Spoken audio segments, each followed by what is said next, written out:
As a black child growing up in the 60s and 70s, my generation faced constant struggle in order to survive.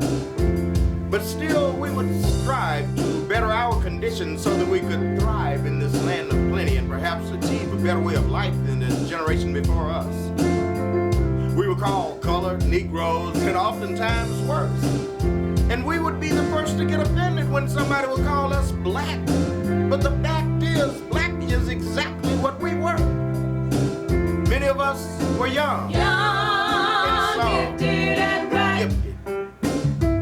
And that's a fact.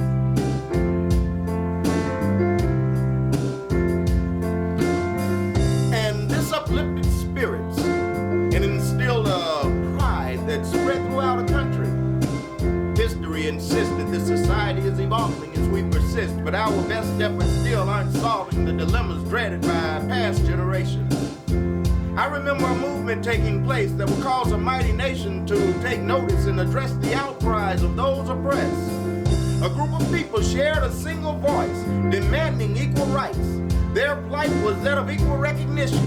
Their ambition was to simply exercise their rights as citizens and humans like the Constitution stated. But they were met with violent resistance. However, their persistence never wavered. They were on a mission, but their radical position scared the older folks who seemed to be content with the status quo. Little did they know about the magnitude of change upon an entire country that a unified endeavor could bestow. Many of those same radicals became the leaders of today, working to steer this generation on the right track. But in the beginning, they were just dreamers, visionaries, young, gifted, and black. And that's a fact. You are young, gifted and black. We must begin to tell our young. There's a world waiting for you. This is a quest that's just begun.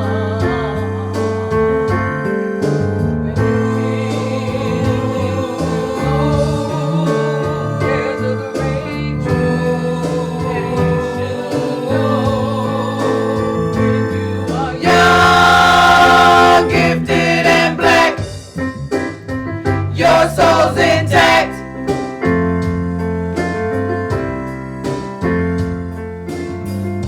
As we fast forward to a new millennium, plastered with disaster and plagued with worries and woes, who knows what the future holds for tomorrow's hopeful leaders? Will they see tomorrow? Will they even be around? Or will they be found lying face down in a pool of blood, their whole life erased, minimized, cut short by a stray projectile from a gun-toting child who has slipped through the system and is now running wild, abandoned by society with no direction, spreading chaos like infection, and innocent children can't even find protection, walking from school or under their own roof, living proof that change is desperately needed in order to defend against the real enemy's attack.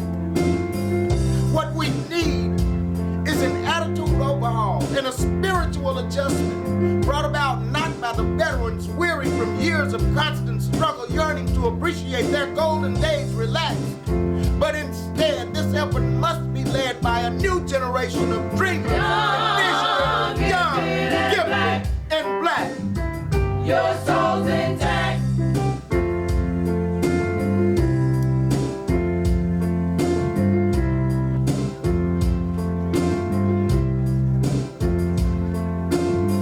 We cannot procrastinate nor wait too late to concentrate on the fate that awaits the children of today. For if we fail to cultivate those traits which may display a great potential so essential to our survival and arrival at a state of existence consistent with peace, we must cease from apathy and dissension and pay attention to the needs of our youth, because the truth is they're in peril. Where will it end? Skin-tight jeans and sagging trousers are the least of our worries. It's not what they put on their behinds, but what we put on their minds is going to make a difference in the long run. And when it's all said and done, those most affected will be souls neglected by the ones who claim to love them the most. Through the years, we've learned that a little care and concern can make the difference between a kid on the corner slinging and a doctor in the hospital prescribing drugs. There, but for the sake of circumstance, the same boy who would have put a bullet in the back of a potential star could have been a surgeon removing slugs. Cops roll up on a young brother driving in the hood. Automatically, they figure he's up to no good. They're profiling, and it's understood. See, they say they were just being overzealous. But truth be told, they were just jealous because here's a young brother driving a Lexus, and the next thing you know, they're all over him, stomping him in the head, and he's that close to being dead just because he was wearing blades. Now he's laying up in a hospital gurney. But guess what? His dad's an attorney. Now, can you say cha-ching? See, they thought that this was just another statistic. Don't know how to do nothing but ride around smoking blunts and selling crack. But they got their people mixed up. Cause this brother graduated from college, summa cum laude. And he might just be the next president of the United States. And guess what? He's young, gifted, and black.